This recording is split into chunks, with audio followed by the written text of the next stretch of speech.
Você acompanha agora o Jornal da Rede Alesp. Tudo sobre o Legislativo do Estado de São Paulo. Olá, bom dia. Hoje é segunda-feira, dia 3 de agosto. Eu sou o Luciano Teixeira. E eu sou Caterina Schutt, está começando o Jornal da Rede Alesp. Jornal da Rede Alesp.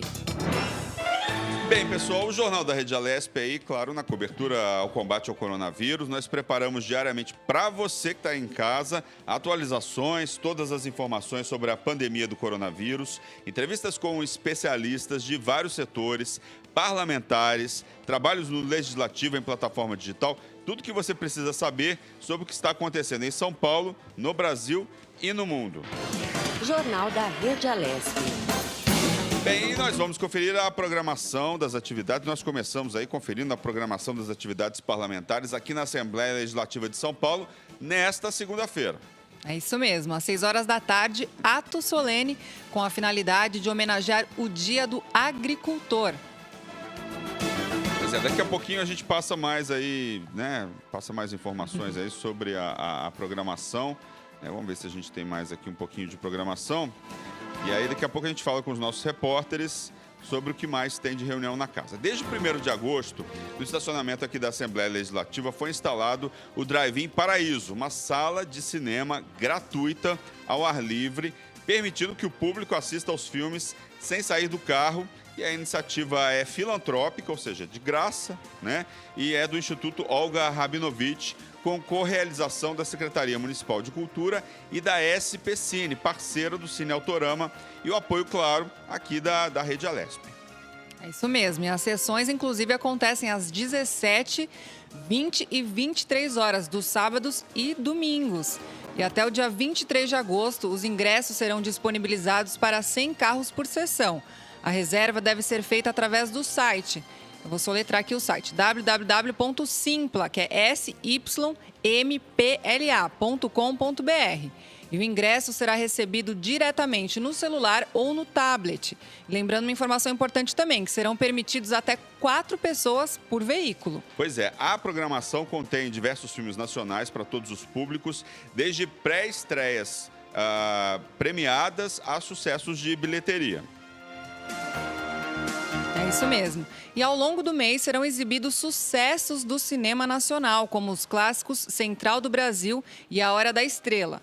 A lista ainda conta com a faixa hashtag Vidas Negras Importam, dedicada a filmes de diretores negros brasileiros, contendo sucessos como o longa Café com Canela, de Glenda Nicásio e Ari Rosa, premiado no Festival de Brasília. E a pré-estreia do Meu Nome é Bagdá, de Caro Alves, filme vencedor do prêmio Júri na Mostra Generation do Festival de Berlim neste ano. Pois é, eu tive esse final de semana aqui na Assembleia, né? E como que foi a experiência, Luciano? Foi bem legal, assim, porque nunca tinha ido num drive-in e vim para ver. O Meu Nome é Bagdá.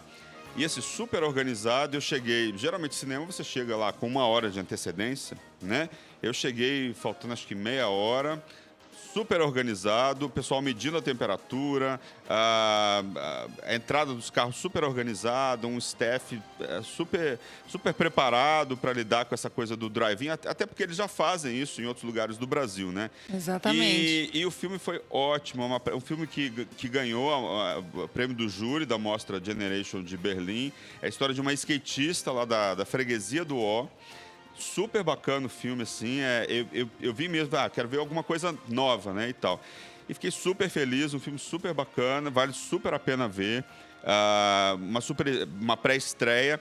E aí estavam no meio do filme, a gente estava vendo assim, aí eu olhei para o lado, tinha um carro, aí estavam as atrizes do filme. Ah, não acredito. Estavam as atrizes do filme, acredito. A atriz principal, que é skatista, né, e tal. E elas estavam super felizes de ver a estreia do filme, né? Você pediu autógrafo, né, Luciano? Não, eu olhei assim, né? Não quis, até porque não podia sair do carro, né? Se você sair do carro, você tem que piscar o alerta e vem alguém, te pega. Pra você, de repente, pro toalete, de repente. Isso, pro toalete, pro banheiro. Mas foi muito legal, eu aconselho, vale muito a pena. Os ingressos começam a ser oferecidos hoje no Simpla, 5 horas da tarde, mas assim, Começa às 5 horas, 5h30 já acabou. Então, se você quer ver um filme determinado... Quer dizer, a coisa é rápida, né? A coisa é rápida, porque são só 100 carros, né? E aí, continuando aqui, o uso de máscara será obrigatório e todos os ocupantes do veículo que terão a temperatura, vão ter a temperatura aferida, foi o que eu vi esse fim de semana. A leitura dos ingressos será realizada à distância, através de leitores ópticos, a fim de que o público não tenha contato com a equipe de produção. Isso mesmo, e só será permitido sair do veículo para uso dos sanitários, acendendo o pisca-alerta dos carros para que alguém da produção os acompanhe até o local, que estarão equipados com lavatório, sabão e álcool em gel 70% e serão higienizados após cada uso. A programação desse final de semana conta sábado com a pré-estreia do filme Pacarrete. Depois, a hora da estreia e Detetives do Prédio Azul. Já no domingo, tem Gonzaga, de pai para filho, Detetives do Prédio Azul 2 e Minha Mãe é uma Peça. Tem para criançada, que é o Detetives do Prédio Azul. Olha, você que está em casa, quer vir, vale muito, muito a pena. Vale a pena. E eu acho que essa ideia veio para ficar, hein, Luciano? Independente até da pandemia, porque é uma moda que está pegando. Eu também estive, inclusive, num cinema no Morumbital e foi muito interessante. Exatamente, eu fui assistir o Parasita. E gostei bastante da experiência, muito organizado. Também tive essa mesma sensação que você, tudo muito organizado, civilizado, quer dizer, as medidas de higiene, o pessoal respeitando. Eu achei bem interessante e eu acho que pode ser algo que possa ser incorporado aí nesse novo normal, né, Luciano? E muito bacana de acontecer aqui na Assembleia, aqueles que trabalham durante a semana e fim de semana vêm para cá para se divertir também, né? Muito bacana porque tem um espaço enorme aqui, um estacionamento bem bacana. Ele é bem amplo, realmente. E aí tem um esquema de saída do carro, você sai ali pela Álvares Cabral, não é essa saída que nós saímos aqui pela Mário Cosio, né? E tal. Então, super organizado, vale super a pena. Começa hoje, 5 horas da tarde. Você tem que ir lá no simpla.com.br, Simpla com Y, e aí reserve o seu ingresso, no máximo 100 carros por sessão. Exatamente. Corre lá porque a coisa é rápida. A coisa é rápida. Bem, milhares de brasileiros com diabetes tiveram as dietas alteradas em razão da quarentena. É o que revela aí uma pesquisa inédita feita com 1.701 brasileiros com diabetes e que mostrou como a pandemia por Covid-19 alterou seus cotidianos, né? Controle da doença, padrão de alimentação, atividade física, acesso a medicamentos e serviços de saúde. E o estudo realizado entre 22 de abril e 4 de maio em ambiente online identificou que 59,5% dos entrevistados apresentaram redução nas atividades físicas. 59,4% observaram variação na glicemia e 38,4% adiaram ou cancelaram suas consultas médicas. A pesquisa foi coordenada pelo vice-presidente da International Diabetes Federation, IDF, né, sigla em inglês, Mark Ugliara Baroni, também membro do Departamento de Educação da Sociedade Brasileira de Diabetes, a SBD. E os pesquisadores disseram também que o aumento dos níveis ou da variabilidade da glicemia levam esses indivíduos a um grupo de risco ainda mais elevado para a gravidade da Covid-19 se infectados. O estudo mostrou que entre os fatores que impactam sobre a glicemia, destaca-se a redução de atividades físicas e o cancelamento ou adiamento de consultas e exames. Outro dado que chamou a atenção dos pesquisadores é que quase 79% não receberam seus medicamentos e insumos pelo Sistema Único de Saúde, o SUS, para o período de 90 dias. Jornal da Rede Alesp. Bem, pessoal, nós vamos agora para o giro informativo via Skype com os nossos repórteres, trazendo aí muitas notícias durante essa edição do Jornal da Rede Alesp. É isso mesmo. Vamos falar agora com o nosso colega jornalista Sérgio Everton. Bom dia, Sérgio. Bom dia, Sérgio. Bem-vindo. Bom dia, Caterina. Bom dia, Luciano. Tudo bem? Tudo bem. Tudo jóia, e você? Bem. Bom, ainda bem que vocês se divertiram, né? Esse final de semana aí foram... Né? Eu estava ouvindo o Luciano falando aí que no cinema aqui. Filme. Você, Caterina, foi... Sim, é uma experiência também muito boa. E você, Sérgio? Legal. Já reservou seus ingressos? Hein? Já reservou os seus ingressos? Começa hoje 5 horas, hein? Eu ainda tenho mais medo assim, de sair, porque né, essa questão toda minha ainda de estar nessa quarentena, mas Sérgio, idade, enfim. Mas Sérgio, eu me seguro, seguro mais em casa mesmo. Fica entendeu? Dentro do carro, pode ficar tranquilo. Não, é legal. Fica dentro do carro, você não vai sair do carro, entendeu? É. Assim, é bem tranquilo e bem seguro também. Tá? Exatamente. Vale a eu pena. estava vendo também o Luciano falando aí, eu que moro perto aqui, né, do Ibirapuera, mais perto do Ibirapuera, estava até vendo ontem na televisão, né, tá bem organizado, cara, tá? As pessoas estão protegidas, se cuidando, legal, todo mundo de máscaras, né, já abriu aí essa coisa da diversão, né, aqui da nossa prefeitura aqui, as bicicletas, todo mundo andando de bicicleta, todo mundo com máscara, achei muito legal, né, mantendo ali o distanciamento, né, que é pedido aí, né, para que tenha um distanciamento. Eu achei legal, entendeu? Eu vi pela televisão, pelo menos na visão que eu tive, está bem organizado, né? As pessoas estão se cuidando mais. Isso é muito importante, porque a gente precisa da colaboração de todos, né, para a gente poder sair dessa pandemia. Não tem outro jeito, né? Não tem a vacina ainda. Então a gente tem realmente, né, Kate e Luciano, se proteger. E as pessoas precisam ter consciência disso. É legal. Exatamente. E no Plano São Paulo, a ideia é avançar de cor, né, Sérgio? Não retroceder como algumas regiões aí que a gente percebe. Exato. Bom, eu vou falar, nessa minha primeira entrada aqui, da Lei de Diretrizes Orçamentárias, né, que foi aprovada aqui no plenário, a redação final, enfim, presidida aí pelo deputado Gilmacir Santos. E a Lei de Diretrizes Orçamentárias recebeu aí 49 votos favoráveis e 20 contrários, viu? Na aprovação da redação final. E agora, né, depois dessa aprovação, segue para a sanção, né, do governador João Dória. Lembrando que esse projeto de lei, os projetos de lei da LDO, né, e também da LOA, que é a Lei Orçamentária Anual, né, de autoria aí do governo, do governador. Essa LDO faz parte da legislação orçamentária do nosso Estado. Ela tem 3 fases, só para que o telespectador entenda melhor. Essas 3 fases aí englobam a PPA, o PPA, que é o Plano Plurianual, que estabelece aí os programas e metas a serem cumpridos, né, durante o período de 4 anos. A Lei de Diretrizes Orçamentárias, ela traça, né, já diz o nome, as diretrizes, né, que deverão ser observadas para a elaboração da fase seguinte, que a fase seguinte é exatamente a aprovação da Lei Orçamentária Anual. Então, tanto a LDO quanto a LOA, que a gente chama, né, a Lei Orçamentária Anual, tem aí por base exatamente o Plano Plurianual, né? E, como já diz o nome, são anuais, né? Os projetos são, como eu disse agora, de autoria do governador.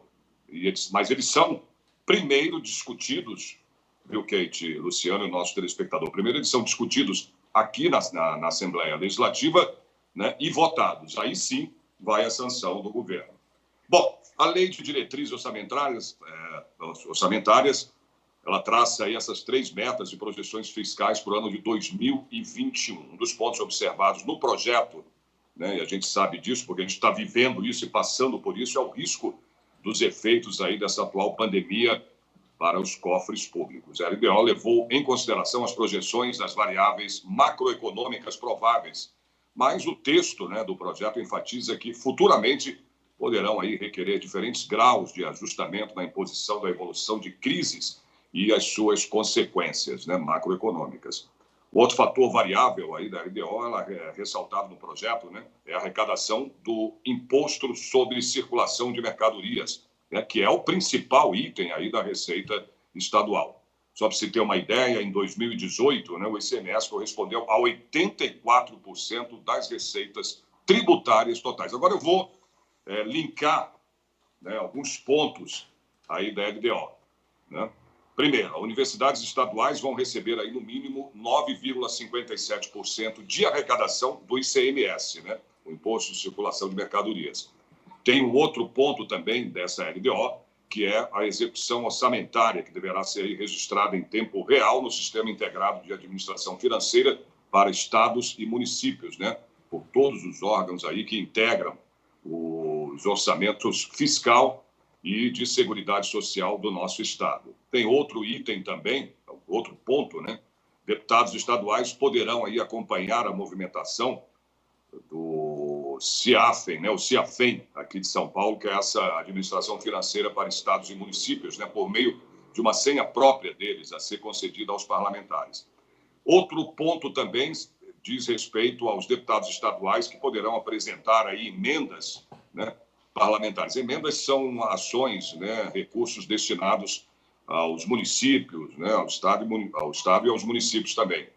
Essas emendas parlamentares individuais ao projeto de lei orçamentário de 2021, respeitando, claro, o limite aí de 0,3% da receita corrente líquida, né? As emendas, elas deverão aí apontar as secretarias ou órgãos responsáveis pela execução delas. Outro ponto também da LDO é o reajuste salarial aos servidores públicos, realização de concursos públicos e benefícios decorrentes de tempo de serviço. Só para você ter uma ideia, no momento que a gente está passando dessa pandemia, eles foram proibidos, né, atendendo aí a Lei Complementar 173 de 2020 do governo federal. E os deputados discutiram também o projeto de lei, né, na quinta-feira, na mesma reunião extraordinária no plenário Juscelino Kubitschek, presidida pelo deputado Gilmacir Santos, foi discutido também o projeto de lei 369 de 2019, de autoria do deputado Bruno Ganem e da deputada Maria Lúcia Amari. Esse projeto, ele proíbe, né, o uso de fogos de artifício com barulho no estado de São Paulo. Só que o projeto foi discutido, mas não foi votado ainda. Isso vai ficar para uma próxima reunião, porque não houve quórum suficiente para a votação do projeto. É isso que eu tenho para agora, no momento, né? Daqui a pouco eu volto com mais informações aí para vocês, ok? Obrigado. Esse é o Sérgio Everton, falando aí, né, ao vivo da casa dele. Muito obrigado pelas informações aí, Sérgio. Obrigada, Sérgio. Então, imagina, até a próxima. Bem, pessoal, o governador de São Paulo, João Dória, em coletiva realizada aí no Palácio dos Bandeirantes, falou sobre a nona atualização do Plano São Paulo. Nela, a região do Vale do Ribeira passou da fase amarela direto para a fase vermelha, onde apenas os serviços essenciais podem funcionar.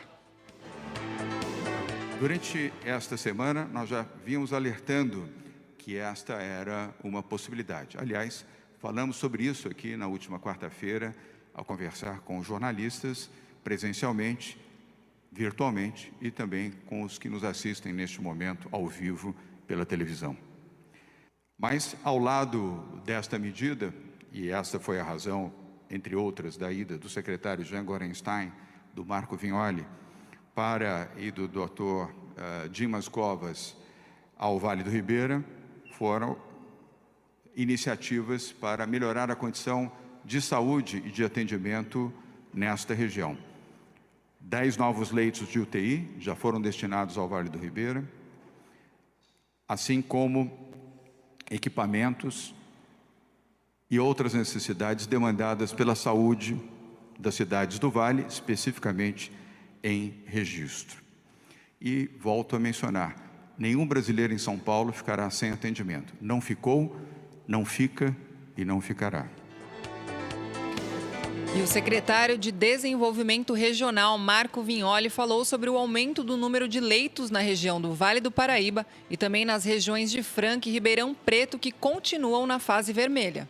Saudar a mobilização imediata já dos prefeitos, do Codivar, o consórcio dos prefeitos do Vale do Ribeira e Litoral Sul, e também do Consaúde, eles todos mobilizados já a partir de agora em aumentar esse isolamento social, e o governo também, além da colocação de mais leitos de UTI, além da mobilização pelo isolamento social, uma ação social feita de forma muito contundente do governo do Estado. A primeira-dama Bia Dora esteve lá essa semana, e essa ação vai se estender com toda a equipe, o time do governo do Estado, o secretário Paulo Dimas, secretária Célia Parnes, e também o Instituto Butantan, que vão, ao longo desse período, testar todas as comunidades quilombola e indígenas lá do Vale do Ribeira, onde tem uma concentração muito grande, mas também de todo o estado de São Paulo.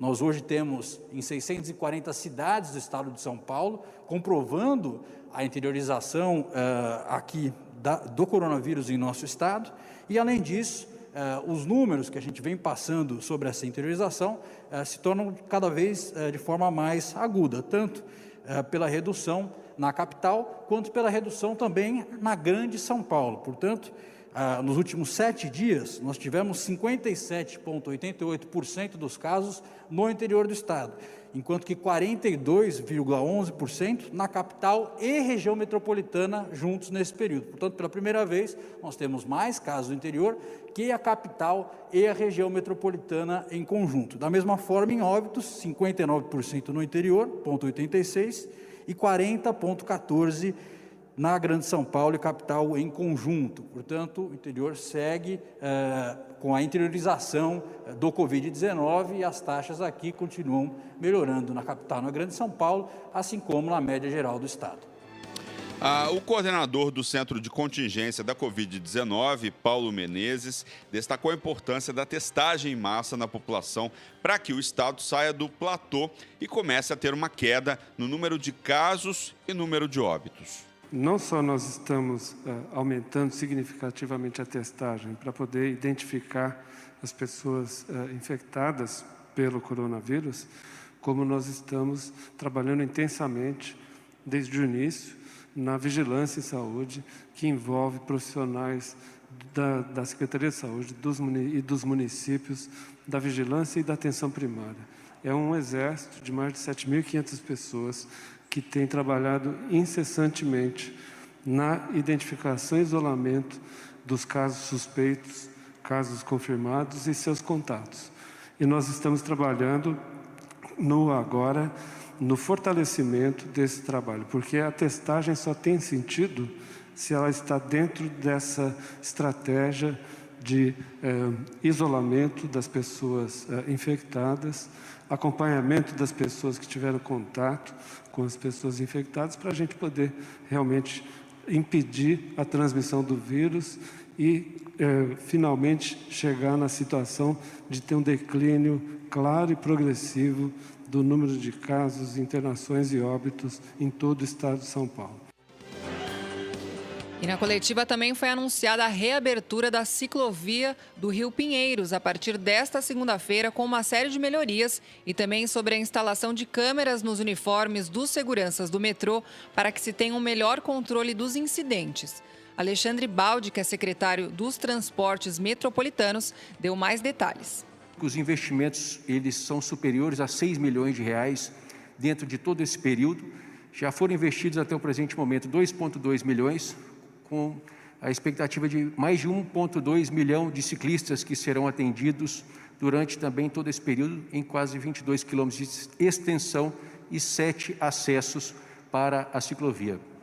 Essas ações que já realizamos, a instalação de totens e retiradas de lombadas, a retirada de lombadas era realmente uma demanda de ciclistas e de pessoas portadoras de deficiência para que houvesse acessibilidade efetiva para a utilização. Novo asfalto, principalmente nos acessos, para evitar os acidentes, para que a segurança seja também um ponto que é bastante privilegiada em cada um dos acessos.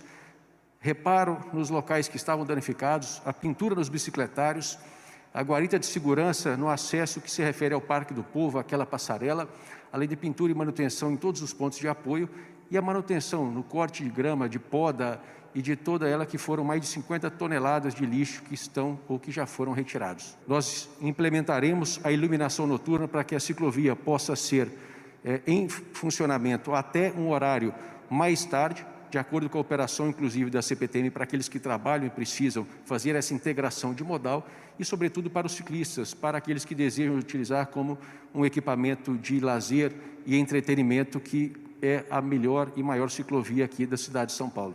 Governador, sobre as bodycams, as câmeras de segurança das equipes de segurança do metrô, essa diretriz de investimentos do governo do estado que o senhor tem determinado é seguida também pelas nossas operações do sistema de transporte metropolitano.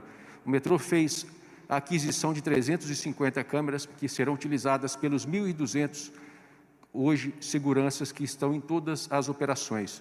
As câmeras serão exclusivamente para que nós tenhamos a melhora significativa do serviço e principalmente a preservação de todos aqueles que são necessários do ponto de vista da intervenção do próprio segurança.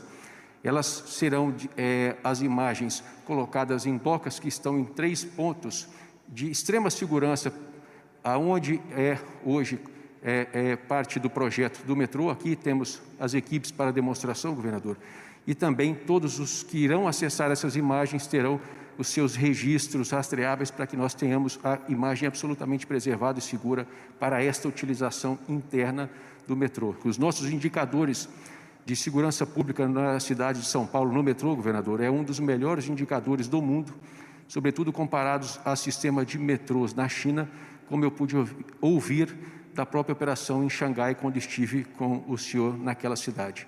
Então, quero agradecer aqui e realmente dizer que as nossas intervenções e investimentos estão em constante evolução.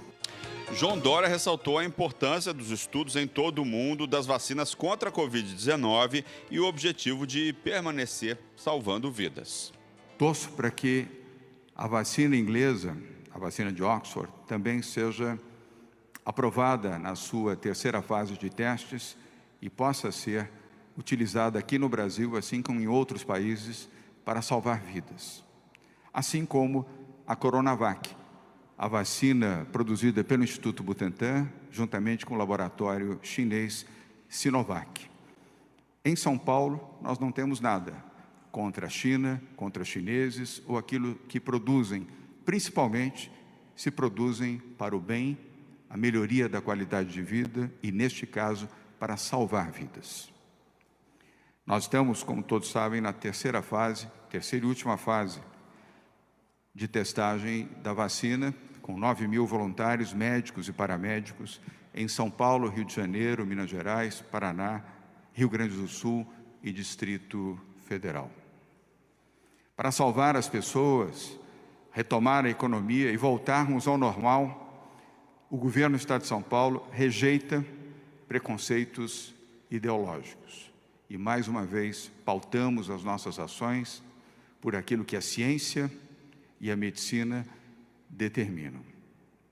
Aqui, preferimos investir e ter uma vacina, a não ter nenhuma. E São Paulo vai compartilhar a vacina com o Brasil e não segregar.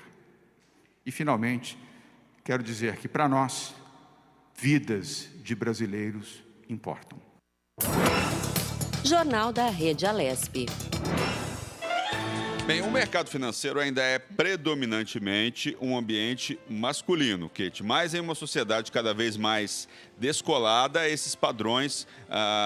desses padrões, né, um número crescente de mulheres tem aprendido a lidar com dinheiro e investimentos, graças em grande parte à facilidade de acesso a informações financeiras via internet.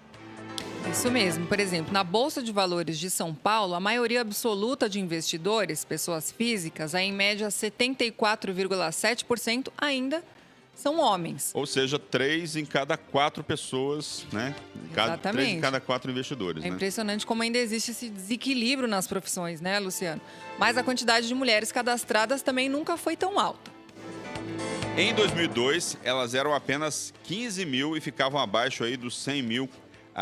E ficaram abaixo dos 100 mil até 2007, quando atingiram a marca de 112 mil. A partir daí, as investidoras não pararam mais de ocupar espaço no pregão paulista. 179 mil em 2018 foram para 388 mil, chegando a 23,1% do total. Impressionante o crescimento, mas ainda está bem desequilibrado, vamos dizer assim. Bom, em junho último, dos 2,6 milhões de investidores na Bolsa, 648 mil, ou seja, 24,2%, eram mulheres. Entre elas, a faixa etária que mais investe vai de 26 a 35 anos, com cerca de mais ou menos 210 mil investidoras. Do total de 348 bilhões de reais em investimentos na Bolsa, 74,5 bilhões de reais são de mulheres. São Paulo é o estado com maior percentual de investidoras aqui na B3, com 263.600 investidoras. E segundo especialistas, as iniciativas de educação financeira têm sido aí protagonistas nesta história. Né? Interessante essa matéria. Interessante. Eu, observando aqui, eu estou nessa faixa etária das mulheres que investem, Luciano. Acho que dá tempo ainda de eu, de repente, Começar a investir, aproveitar esse tempo aí com as ferramentas tecnológicas e começar, de repente, até pesquisar alguma coisa nesse sentido, né, Luciano? Pois é, eu tenho um pouco de medo ainda dessa coisa de investir por desconhecimento, mas eu gostaria muito de investir. Eu tô na mesma que você. O Jornal da Rede Alesp conversa agora com Maurício Correia, ele é chefe de gabinete da Fundação Casa e ele nos fala aí sobre as ações da Fundação Casa em meio à pandemia do coronavírus. Bom dia, Maurício Correia, seja bem-vindo aí ao Jornal da Rede Alesp. Bom dia, estou à disposição. Bom dia, secretário. Quem fala é a Caterina. Para a gente começar essa entrevista, eu queria que o senhor contasse um pouquinho do trabalho, então, da Fundação Casa, para quem não conhece, né? Que tipo de atividade vocês realizam e quantos jovens vocês atendem e também a faixa etária desses jovens que nós estamos falando. Claro, a Fundação Casa é uma fundação do governo do estado de São Paulo responsável pela execução de medida socioeducativa em meio fechado, né? Então, a gente chama aqui no estado de semiliberdade, internação provisória e diversos outros programas de atendimento socioeducativo. Estamos distribuídos em 52 municípios no estado de São Paulo e, por conta da pandemia, a gente teve uma série de ações que diminuíram o número da população da Fundação comparado aí a fevereiro desse ano. Então, atualmente, a gente está com 4.319 adolescentes em nossos espaços sendo atendidos e temos mais 436 adolescentes que estão sendo feito um trabalho de acompanhamento à distância, porque eles pertencem a algum tipo de grupo de risco e, por isso, estão com a medida socioeducativa suspensa. Fala um pouco para a gente dessa época aí de pandemia, como é que está sendo realizado o trabalho? O que mudou no trabalho de vocês? Nossa, mudou muita coisa, viu? A tecnologia que a gente tem aqui desenvolvida na Fundação Casa permitiu a gente implementar diversas mudanças e, inclusive, inovar na forma de atendimento socioeducativo. Mas acho que a primeira grande observação que eu quero fazer em relação ao trabalho de todos os servidores aqui da Fundação Casa, que permitiu que todas as ações planejadas e desenvolvidas aqui no Comitê de Gerenciamento de Crise instituído para combater a Covid fosse de fato efetivado. Só a título de exemplo, o primeiro adolescente que apresentou Covid aqui em São Paulo apresentou mais de 2 meses depois do início da pandemia, ou seja, a gente conseguiu de fato preservar os nossos adolescentes desse vírus que estava aí se espalhando em todo o território nacional, né? A primeira ação gerencial da Fundação foi criar centros de atenção especial, que são centros de atendimento espalhados aí por todo o estado de São Paulo, para fazer a quarentena por 14 dias dos adolescentes que entram na Fundação, e assim evita a disseminação de vírus em todos os demais espaços. Então, essa foi uma grande primeira medida. Outras tantas medidas a gente tomou, como, por exemplo, suspensão de atividade presencial.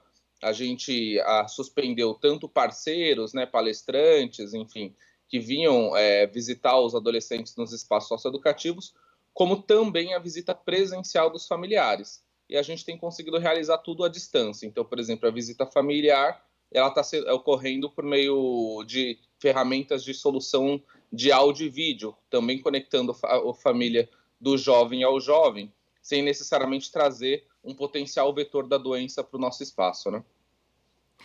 Sem dúvida. Maurício, ainda falando um pouquinho desses protocolos aí, essas medidas de segurança, como que tem sido feito, né? Principalmente para preservar aí a segurança dos funcionários internos, como que tem sido a questão do uso de máscaras, a disponibilidade do álcool em gel? Conta um pouquinho para a gente. Claro, a gente comprou logo do início diversos equipamentos de EPI, né, de proteção individual, sempre se preocupando com a saúde dos adolescentes e dos nossos servidores, né, que nunca puderam ficar em casa por ser um trabalho essencial do Estado, então todos eles tiveram que vir desde o primeiro dia.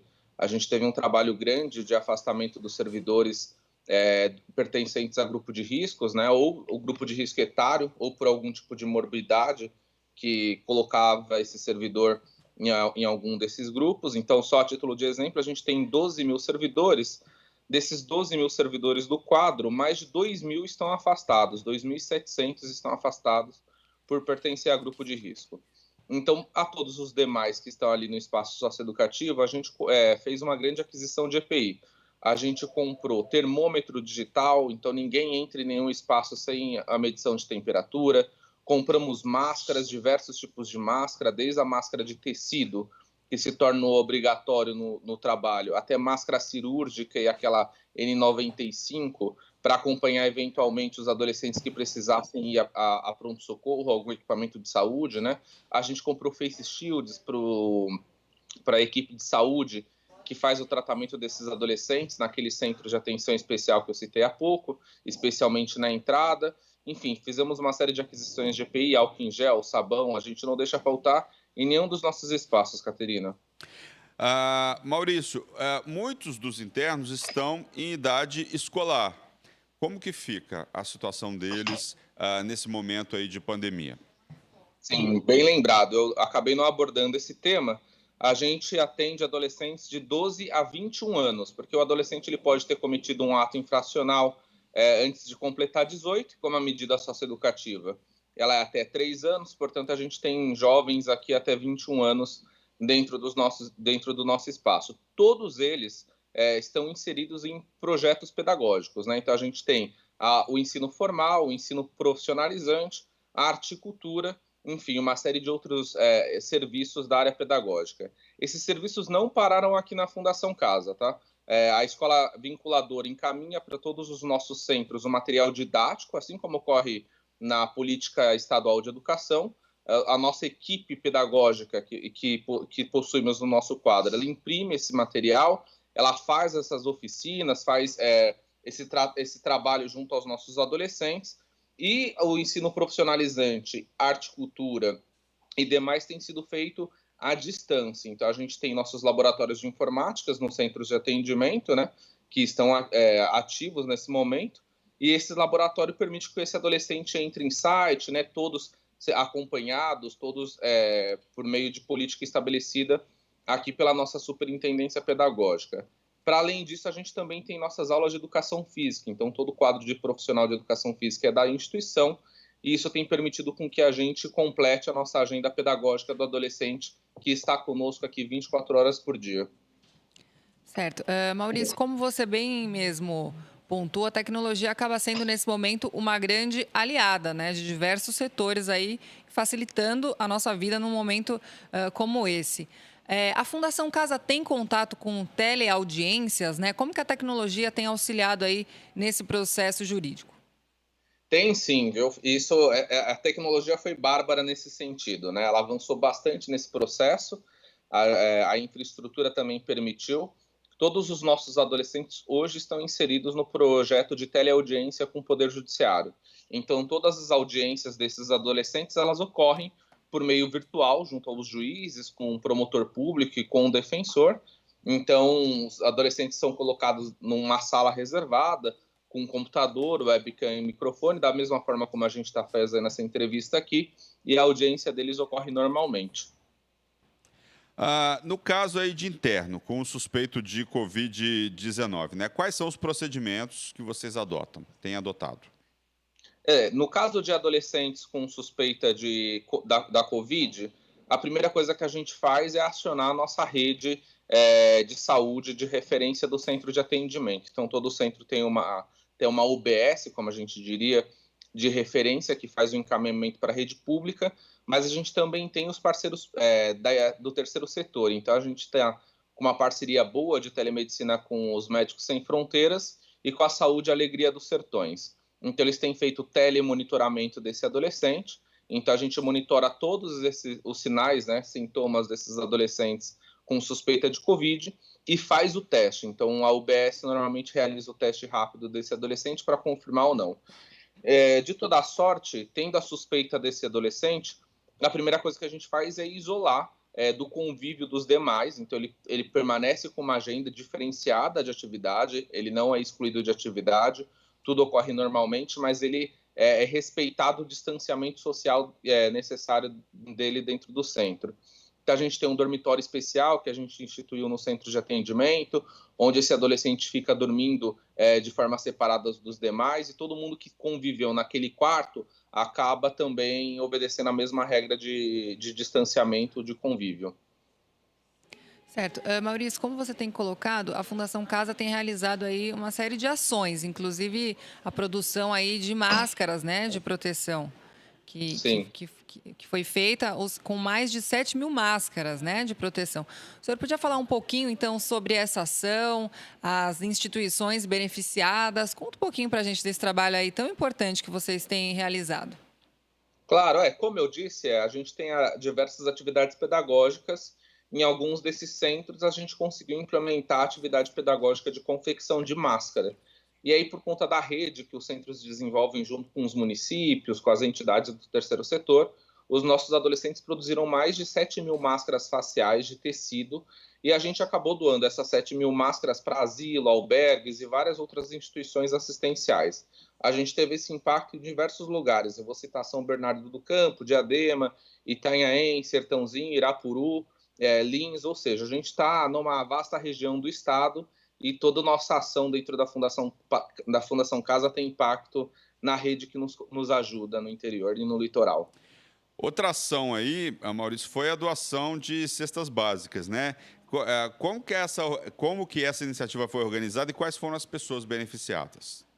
Claro, então, essas doações de cestas básicas, elas tiveram como fim os familiares dos adolescentes, né?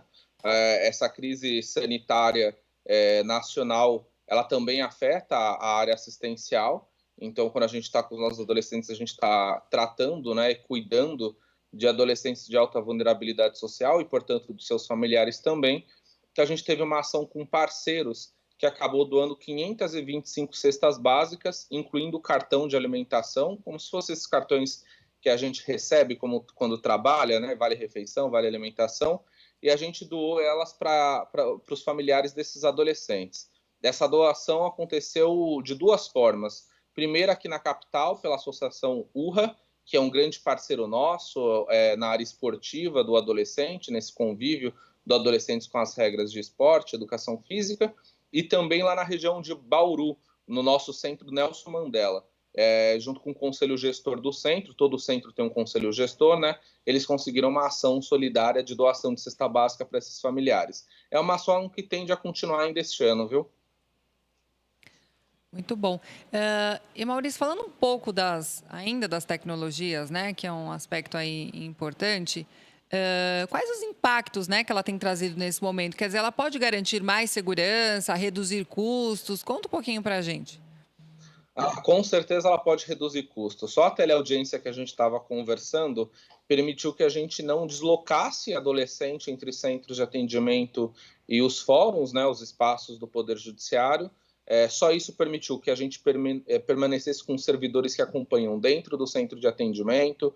Só isso permitiu que a gente não saísse com carro, né, que diminuísse a nossa frota de carros locados, ajudando a gente a atravessar essa situação fiscal nacional, né? Então, isso permitiu muito a nossa economia a partir das ações de combate à Covid. A visita familiar acontecendo também por meio digital permite que a gente evite outros deslocamentos ali dentro do centro de atendimento ou convocações no final de semana para fazer atendimento. Então, esse atendimento com o familiar ele acontece dentro da própria agenda ordinária do servidor. Então, isso tem permitido uma série de economias aí aos cofres públicos. Maurício, você acredita que a tecnologia veio para ficar aí no caso de vocês? Depois dessa pandemia, o que ficará em termos de ações, em termos da questão tecnológica mesmo, no trabalho de vocês aí da Fundação? Olha, eu acredito que a tecnologia tenha vindo para ficar mesmo. É muito prematuro ainda a gente discutir o impacto dela no atendimento socioeducativo, até porque a gente precisa também fazer uma visão para além do estado de São Paulo, né, em termos de medida. A título de informação, a Fundação Casa, ela representa metade do Brasil em nível de atendimento, então ela é bem significativa, mas existem outros órgãos que precisam conversar sobre essa medida com o CNJ, com o Poder Judiciário, né? De toda sorte, a tecnologia, ela de fato tem nos auxiliado a potencializar esse trabalho de transformação da trajetória de vida dos adolescentes dentro da Fundação. Então, na medida que ela tem permitido com que, a partir dos laboratórios de informática, esses cursos profissionalizantes de N tipo sejam feitos, a gente também amplia o leque de oportunidades de desenvolvimento do jovem que está conosco, né? A tecnologia também aproximou ainda mais o familiar do adolescente, o que para nós sempre foi uma variável muito importante do atendimento socioeducativo. Sem a proximidade familiar, o trabalho ele perde um pouco sentido, perde um pouco significado. Então, para essas ações, tanto da área pedagógica quanto da proximidade familiar, ela certamente veio para ficar. As demais ações de relações de trabalho, da relação do servidor com o seu trabalho, isso vai demandar mais um tempo para a gente analisar, mas ela com certeza mudou. O servidor de hoje, o adolescente de hoje, ele não é mais o servidor e o adolescente de fevereiro de 2020. Tá certo. Nós gostaríamos de agradecer ao Maurício Correia, que é chefe de gabinete da Fundação Casa. Muito obrigado pela sua participação aqui no Jornal da Rede Alesp. Eu que agradeço e permaneço à disposição de vocês aqui. Até a próxima, Maurício. Até a próxima. Bem, a deputada Márcia Lia está cobrando aí do governo do estado a regulamentação do projeto de lei de sua autoria, que cria uma linha de crédito emergencial para pequenos produtores rurais e quilombolas nesse período de pandemia. E por meio do requerimento de informação 471 de 2020, a parlamentar solicitou o prazo para a liberação das linhas de crédito e microcrédito emergenciais destinadas aos pequenos produtores, cooperativas e associações, conforme previsto pelo artigo 28 da Lei Estadual 17.268 de 2020. A ideia da parlamentar é criar uma alternativa de crédito para os pequenos produtores, já que os bancos privados e particulares não estão liberando empréstimos e demais créditos em meio aí à crise econômica. De início, segundo a proposta da deputada Márcia Lia, seriam disponibilizados 50 milhões em crédito para os pequenos produtores recuperarem sua capacidade de produção de alimentos e, consequentemente, garantirem o abastecimento de alimentos para a população o mais rápido possível. Jornal da Rede Alesp. Bem, 2 aviões carregados com um total de 1.150 quilos de cocaína foram interceptados por caças da Força Aérea Brasileira, a FAB, e obrigados a pousar ontem em Mato Grosso do Sul. Na primeira ação, um monomotor minuano foi interceptado pelos caças tucanos após serem avistados na região do Pantanal, próximo da fronteira com a Bolívia. O monomotor foi escoltado até o aeroporto de Rondonópolis, no sul de Mato Grosso, e durante a abordagem foram encontrados 450 quilos de cocaína. Os 2 pilotos foram presos. E na segunda ação, um avião levantou suspeita ao voar em baixa altitude e sem comunicação do plano de voo pelo piloto. A aeronave teria entrado em território brasileiro pela região de fronteira entre a Bolívia e o Paraguai.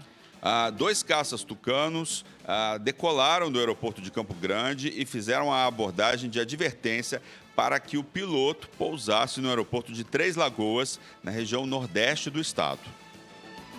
E o bimotor, no entanto, arremeteu no momento do pouso e foi perseguido.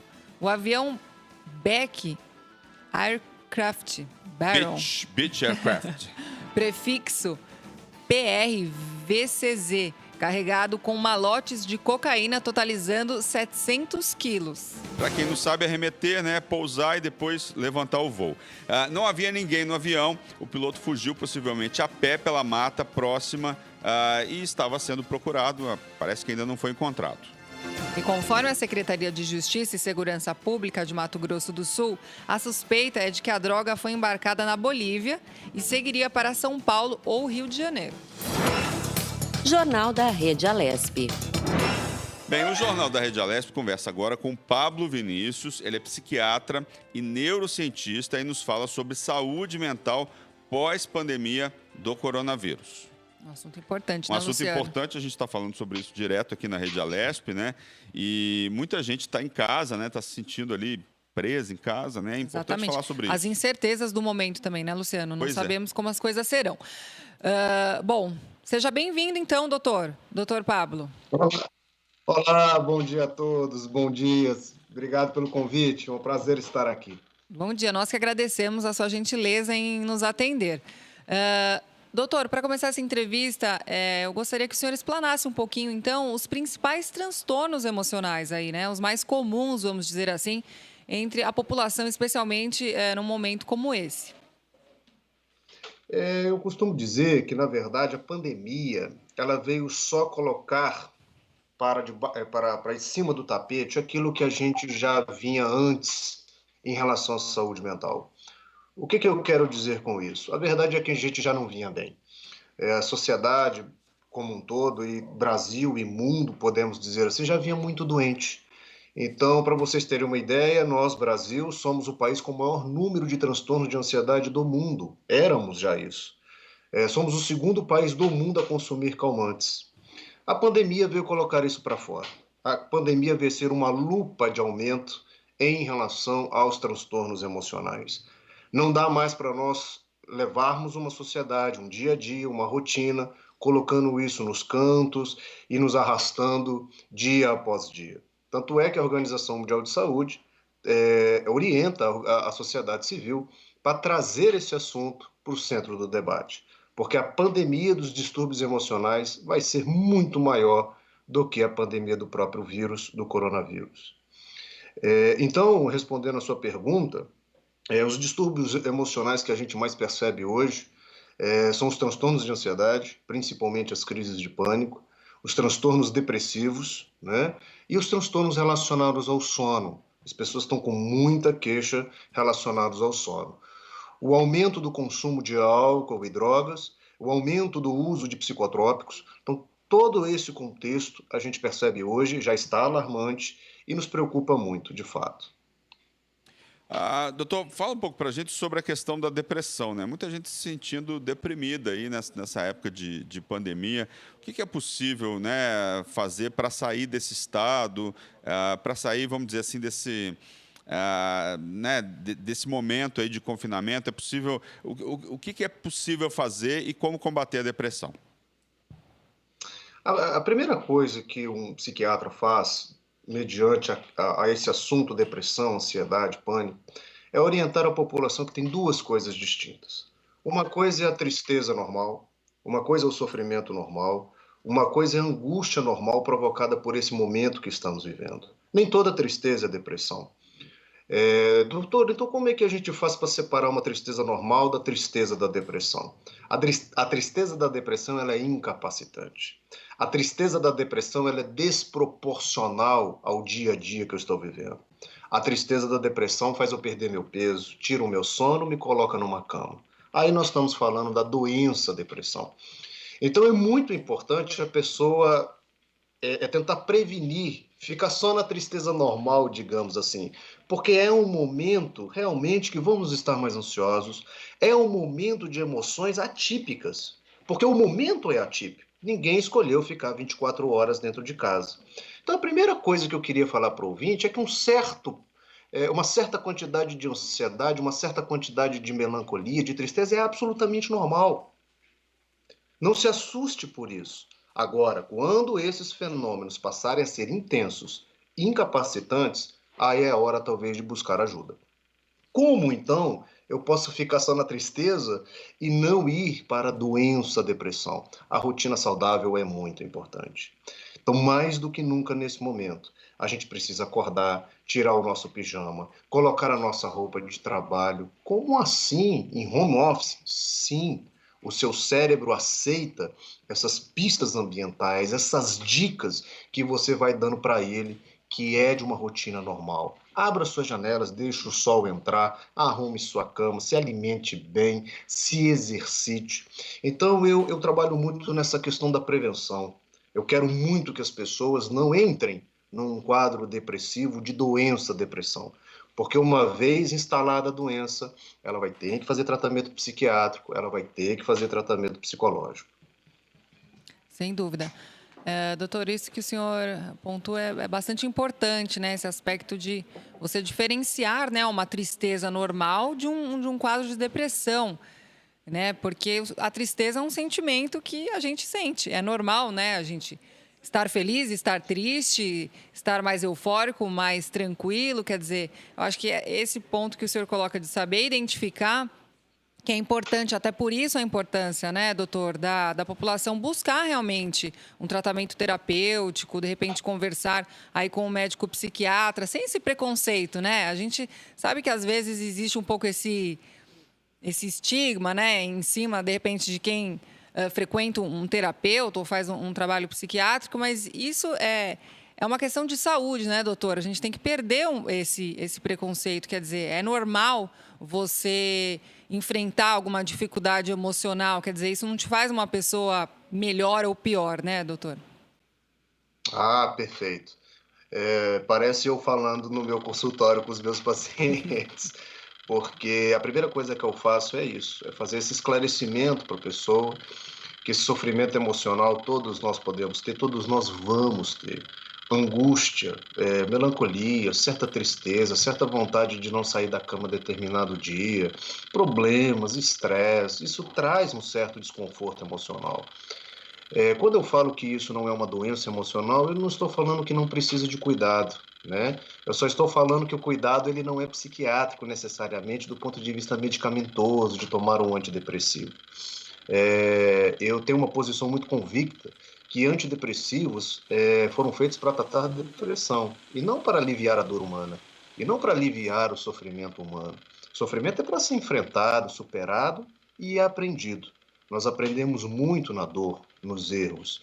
Então, só um psiquiatra, um psicólogo é capaz de ajudar você nessa diferenciação. E aí é o que eu concordo com você, que ainda é uma área de muito preconceito, de muitas resistências. Ah, eu não sou doido, né? O que é que eu vou fazer no psiquiatra? Eu tenho medo de chegar lá e ele me dar um monte de remédio forte. Então, a psiquiatria moderna ela é muito diferente. A formação moderna da psiquiatria nos ensina a lidar com esse paciente de uma forma ampla, multidisciplinar, a importância de cada profissional no contexto da saúde mental. Então não tenha medo, não tenha preconceito. Nós, profissionais da saúde mental, estamos aqui a seu favor, estamos para fazer o melhor para a sua saúde mental. Certo. Doutor, ainda falando um pouquinho da gente identificar, né, o que é uma tristeza normal, o que é um quadro de depressão, o que é uma euforia considerada normal, vamos dizer, ou quando já está beirando aí um transtorno, sei lá, de ansiedade, né? E como o senhor pontuou, a questão da ansiedade é um dos sintomas principais aí nesse momento que a gente vive. Como que a gente poderia, né, transmitir para o nosso telespectador, doutor, o que seria, vamos dizer, um sintoma aí de ansiedade considerado normal? Quer dizer, eu estou um pouco mais ansiosa, mas é algo que pode ser considerado normal, que faz parte do processo. E quando que essa ansiedade ela já beira aí algum tipo de patologia e que precisa necessariamente, de repente, de uma medicação ou um tratamento específico? Como que a gente pode diferenciar isso aí, doutor, em termos práticos, vamos dizer assim? Eu ensino duas palavrinhas às pessoas para elas conseguirem perceber se elas estão numa normalidade ou se elas já estão entrando num quadro patológico. Porque, como você mesmo disse, o que caracteriza uma patologia psiquiátrica não é nada novo, não é nenhum sentimento novo. Por exemplo, a depressão. A depressão é uma tristeza que todo mundo sente normalmente, porém mais intensa. Uma ansiedade patológica é uma ansiedade normal que todo mundo sente, porém mais intensa. Então, o diagnóstico psiquiátrico, a doença emocional, ela está na desproporção, no aumento da intensidade do que eu sinto. Então, eu faço o seguinte exercício com as pessoas. Feche os olhos e faz o seguinte exercício. Pegue o que você está vivendo, seus problemas, suas situações, seu momento de vida. Coloque o que você está sentindo. E aí eu faço a seguinte pergunta. O que você está sentindo está proporcional ao que você está vivendo? Em termos de intensidade do fenômeno, da emoção, em termos de frequência, em termos de duração? Ou seja, um filho na UTI entre a vida e a morte, é normal uma mãe ficar o dia inteiro ansiosa, não é? Agora, quando esse filho só está vivendo o dia a dia, essa mãe não pode ficar o dia inteiro ansiosa, ou seja, a frequência e a duração estão excessivas em relação à vivência da pessoa. Uma outra pergunta que eu faço é, coloque uma outra pessoa no seu lugar, vivendo a sua vida. Ela estaria sentindo o que você está sentindo? Se a resposta for sim, então provavelmente os seus sintomas são normais, frutos de uma vivência, frutos de uma circunstância. Se a resposta for não, tá muito, doutor, o que eu estou sentindo tá muito, já está me incapacitando, já está me trazendo muitos sintomas, meu coração não para, o meu suor não para, eu não consigo pensar em outra coisa, a minha produtividade já está menor. Provavelmente isso já é um quadro patológico. Doutor, como é que o senhor acha que as pessoas vão sair após isso tudo, né? Porque o que vai mudar depois da pandemia? Voltar àquela história que a gente fala, né? O novo normal? Essa é a pergunta que eu gosto de responder, porque é uma forma de eu alertar, eu acho que as pessoas nesse momento. Eu costumo dizer que nós temos 3 saídas para o pós-pandemia. Esse novo normal ele pode se apresentar de 3 maneiras. Para um grupo de pessoas, uma forma muito trágica, muito adoecimento, muito trauma, muita crise, pessoas que vão precisar sim de ajuda psiquiátrica, psicológica, lares desfeitos, casamentos desfeitos, empresas quebradas. Então, um dos caminhos é a ruptura, é a quebra, é a tragédia, é o trauma. O segundo caminho é a resiliência.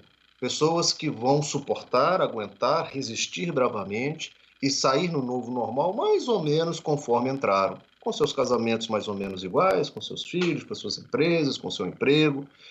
Apenas resistiram bravamente. Isso já é um ótimo sinal. Mas eu gosto de falar da terceira opção.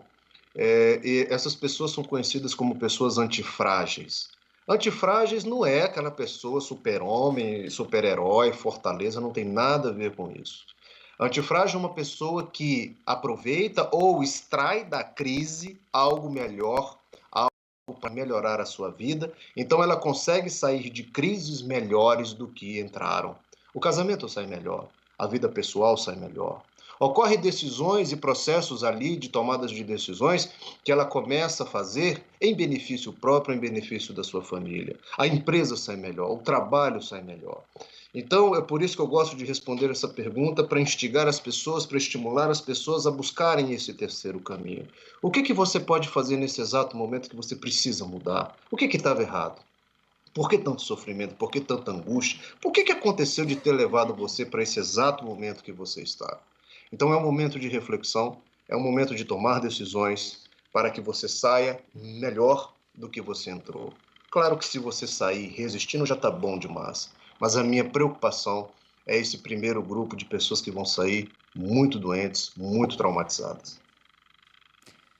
Doutor, essa informação ela chama bastante atenção, né, doutor? Pensar que nesse pós-pandemia, aí no novo normal, muitas pessoas vão precisar necessariamente de um tratamento, de uma medicação, como o senhor colocou, casamentos desfeitos, né, lares aí com problemas. Mas eu queria puxar um gancho, na verdade, doutor, de algo que o senhor começou a dizer no início da entrevista, né, que, na verdade, a pandemia ela não é a razão propriamente dita da situação do problema da saúde mental da população brasileira.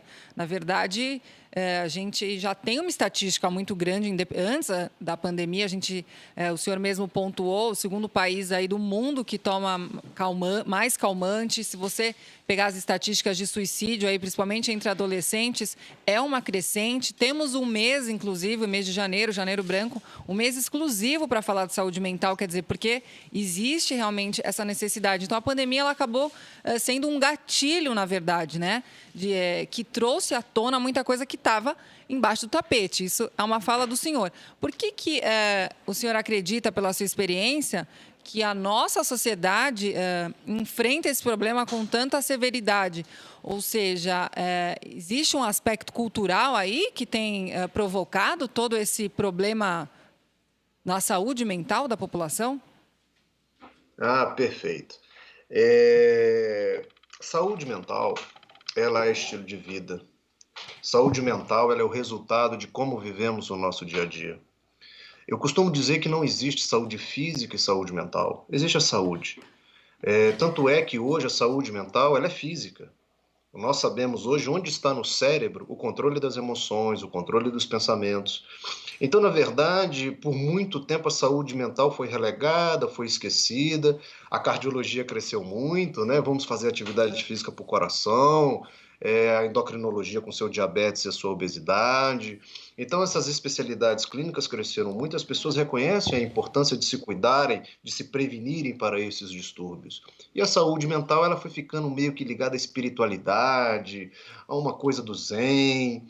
E nos últimos 10, 15 anos, a neurociência tem trazido a saúde mental para dentro do contexto da saúde física. São neurônios, são moléculas, são reações físico-químicas que acontecem lá dentro do cérebro que determinam muita coisa da gente. Então, o que eu quero dizer com isso? Saúde mental é seu estilo de vida. Por que estávamos tão doentes e estamos muito doentes? A resposta está no estilo de vida. Para você ter uma ideia, 54% da nossa população está com sobrepeso.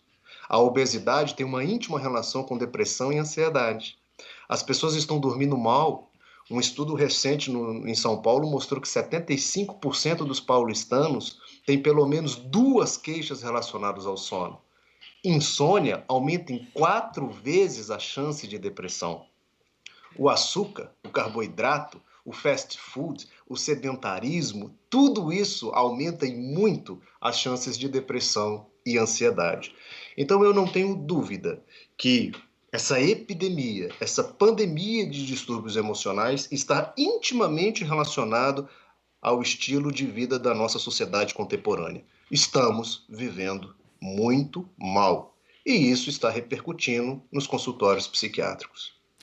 Tá certo, o Jornal da Rede Alesp agradece aí o doutor Pablo Vinícius, que é psiquiatra, neurocientista, falando aí sobre saúde mental pós-pandemia. Muito obrigado pelos seus esclarecimentos, doutor, aqui na Rede Alesp.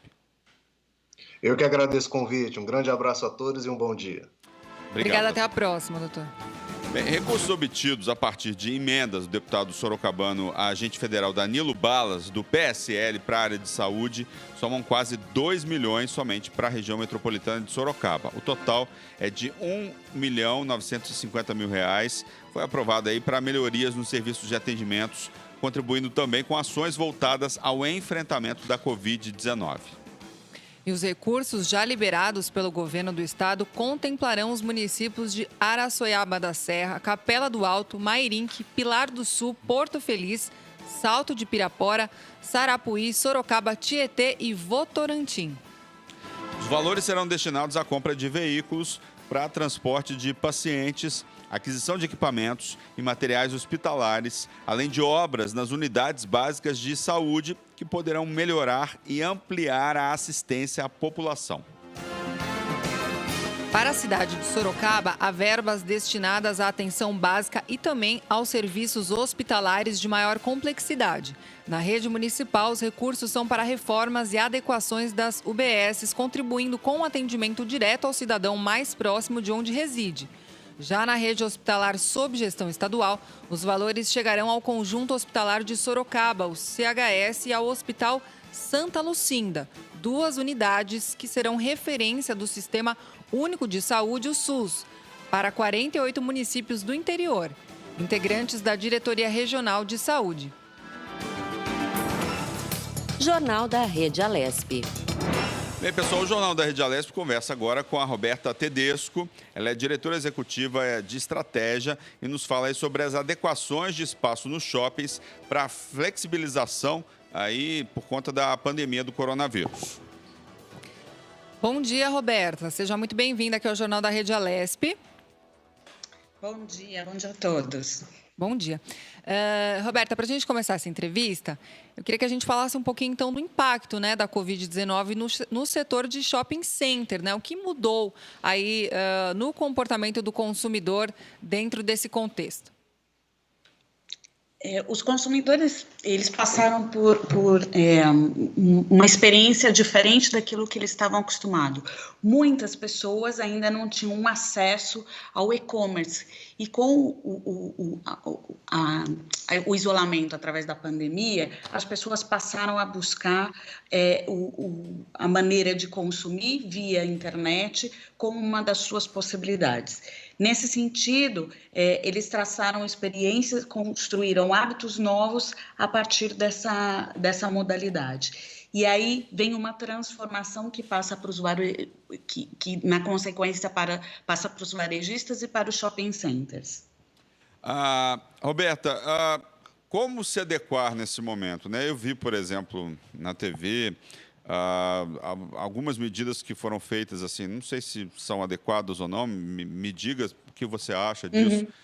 Em alguns lugares, acho que no interior de São Paulo, alguns shoppings aí estavam fazendo uma espécie de um drive-thru de compras, né? Então, a pessoa entrava com o carro no shopping, fizeram um esquema lá, ao invés daquelas galerias onde, né, as pessoas transitam, os carros entravam, né, e paravam nas lojas, os atendentes ficavam do lado de fora.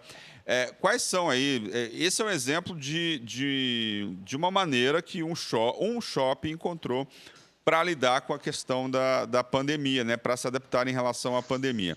Eu queria que você falasse de adaptação. Quais são as adaptações? Primeiro, comentar essa questão, né, dos carros aí nos corredores e tal.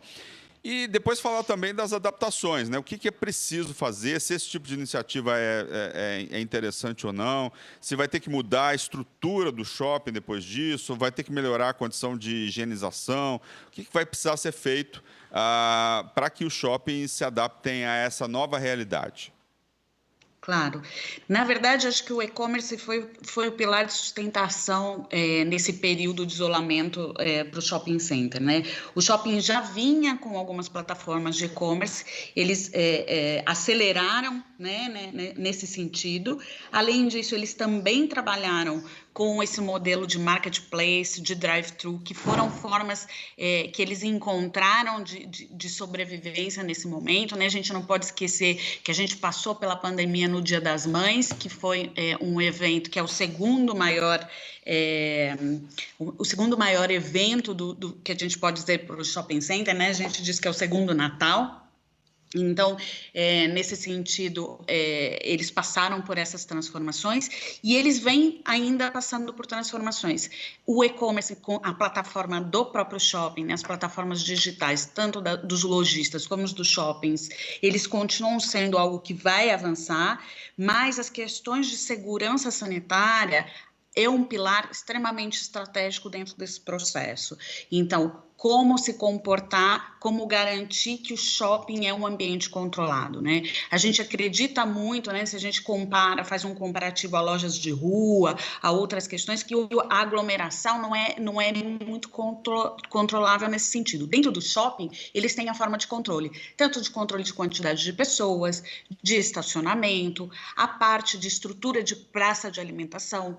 Então, também são tendências, né? A gente fala que a pandemia acelerou tendências que já vinham. A gente não pode esquecer que o shopping center ele é parte do ser humano, né? E a gente, principalmente o brasileiro, que tem uma relação com o shopping center muito forte.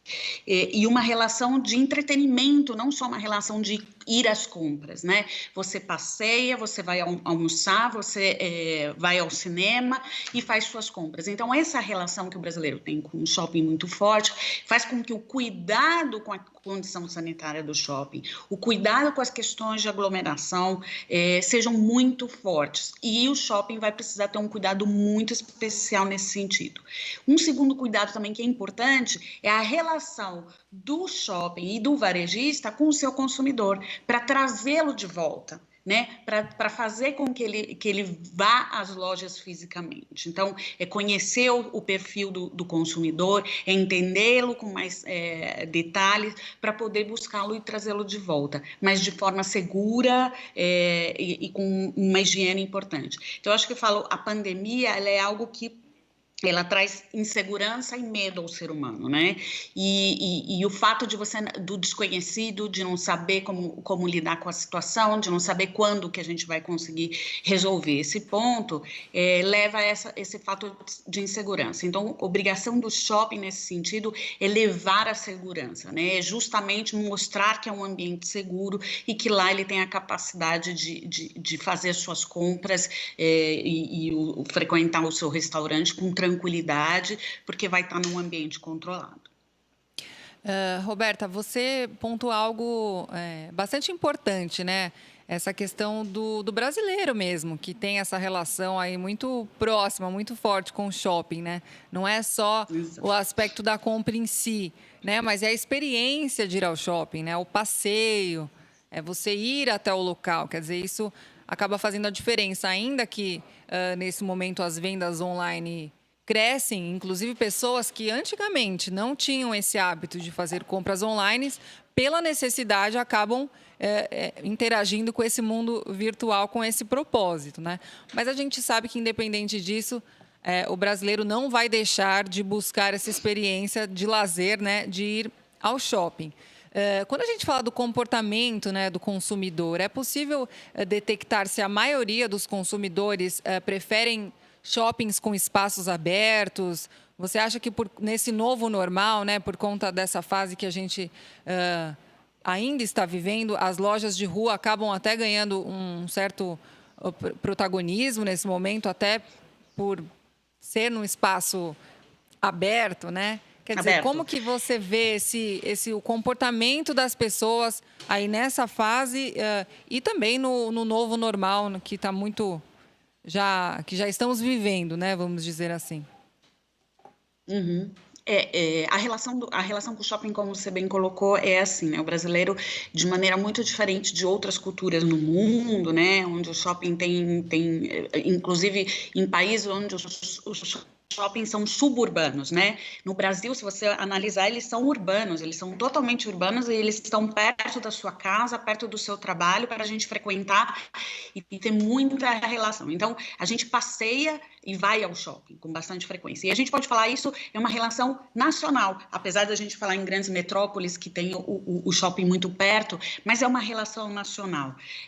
O que a gente percebe é que, nesse sentido, teve esse afastamento, tem a preocupação, tem a questão da insegurança, mas a gente entende que o shopping, ele também é muito adaptável e ele passa por questões de transformação. Se a gente olhar para o shopping, primeiro shopping de São Paulo, há décadas e décadas atrás, ele não é o mesmo shopping de hoje. Então, a gente acredita na transformação, é uma tendência, fato de que o consumidor vai preferir espaços abertos, mas o significado de preferir espaços mais arejados e mais abertos não significa que ele busque ou que ele troque o shopping center por lojas de rua, porque o shopping pode trazer muitas outras opções, que é o que o brasileiro costuma procurar. E o ambiente, apesar da loja de rua estar num ambiente aberto, ela também não tem tanto controle sobre as questões de aglomeração. Se você vê hoje ruas, né, em cidades onde já estão em funcionamento as lojas de rua, a gente tem algumas, por exemplo, o Brás já com algumas aglomerações incalculáveis ali, né, e fora de controle.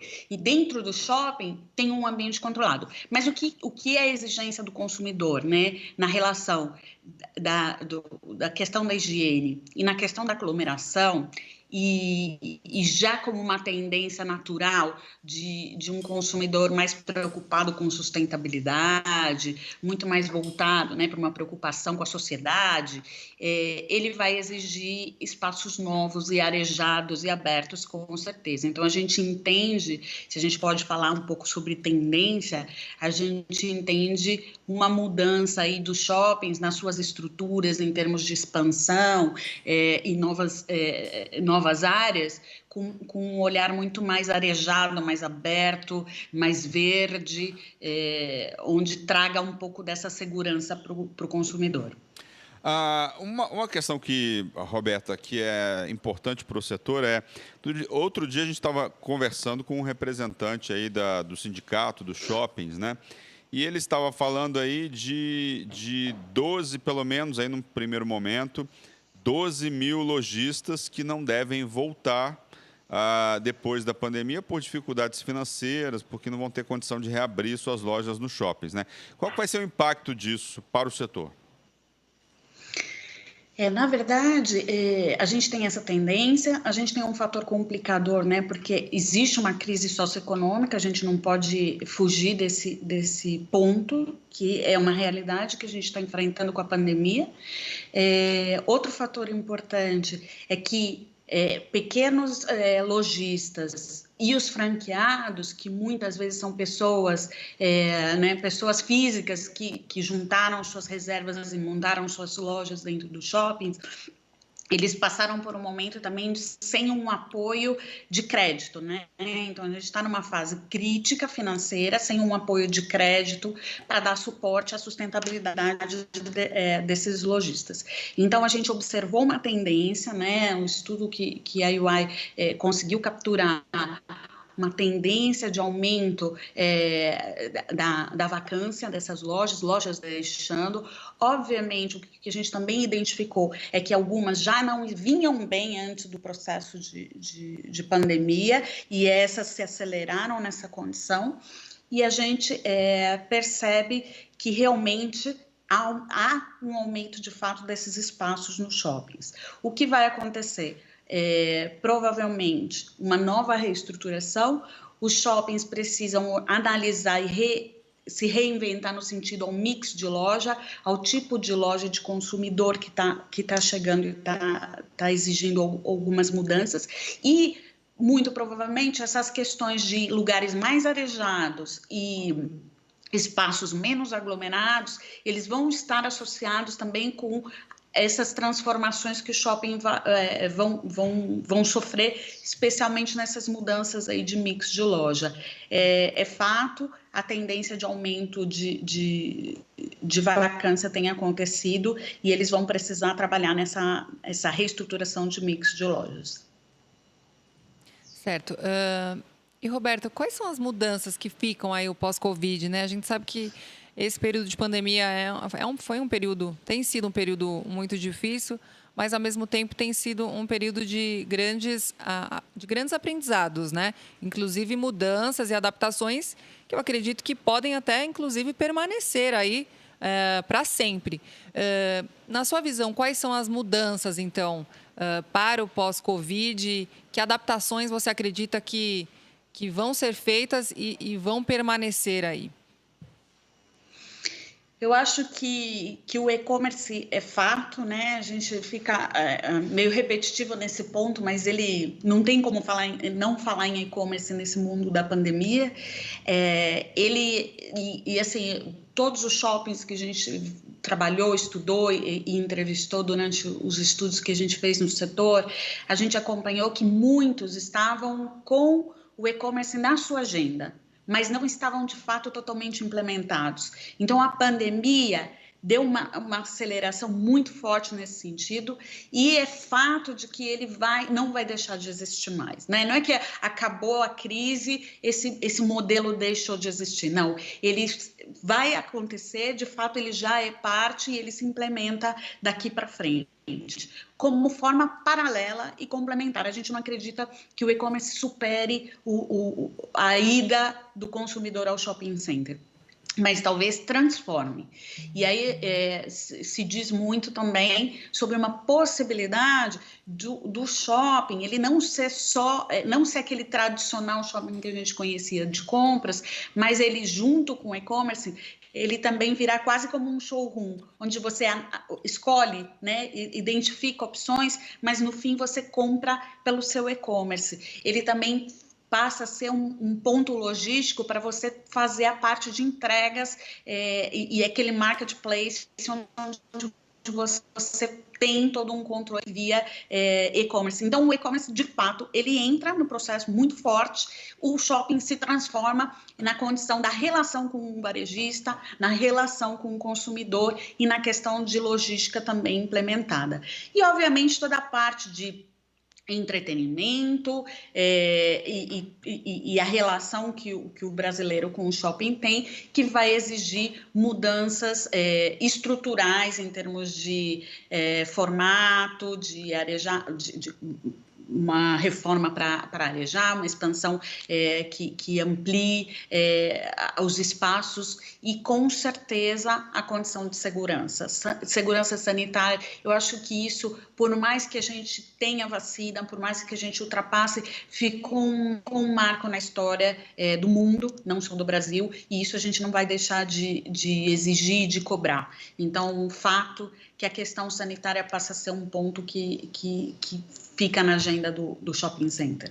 Para a gente finalizar, você acha que vai ter espaço para a quantidade de shoppings que nós temos hoje, a quantidade de... a gente está falando o tempo inteiro de e-commerce, né? Você acha que o setor vai encolher depois? Porque, pelo que você está dizendo aí, quer dizer, existe uma migração, existe um novo modelo de negócio e, a partir disso, talvez esse espaço para crescimento ou para mais shoppings, o mercado não peça mais um crescimento, né? Mas uma mudança do modelo. Eu acredito que o shopping ele é algo que se mantém. Ele não termina, não acaba e ele cresce. Obviamente, sempre mudando, né? Em transformação. E esse é o modelo que já se transformou nessa pandemia. Mas tem espaço. Como tudo, deve ser planejado e estruturado para ter a sua viabilidade implementada. Mas eu não acredito numa não existência de ou num não crescimento para o shopping center. Ainda é um mercado em crescimento, ainda é um mercado muito atrativo e é um modelo de negócio, principalmente para o brasileiro, muito forte.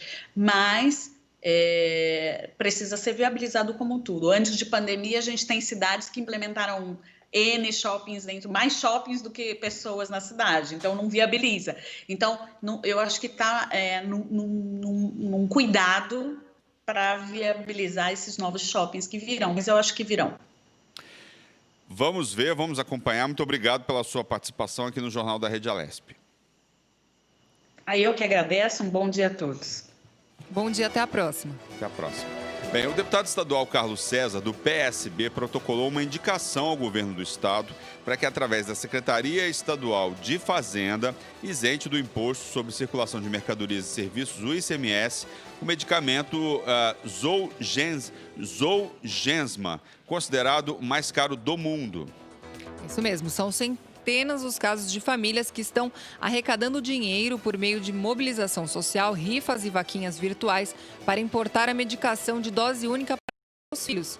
Mas o altíssimo custo do medicamento fica ainda maior ao chegar no Brasil. O governo federal zerou o imposto de importação, mas agora é preciso que o governo do estado de São Paulo desonere o medicamento, pois o imposto representa 18% do valor do medicamento, que dificulta ainda mais o acesso ao remédio. A AME é uma doença genética rara e a maior causa genética de mortalidade infantil.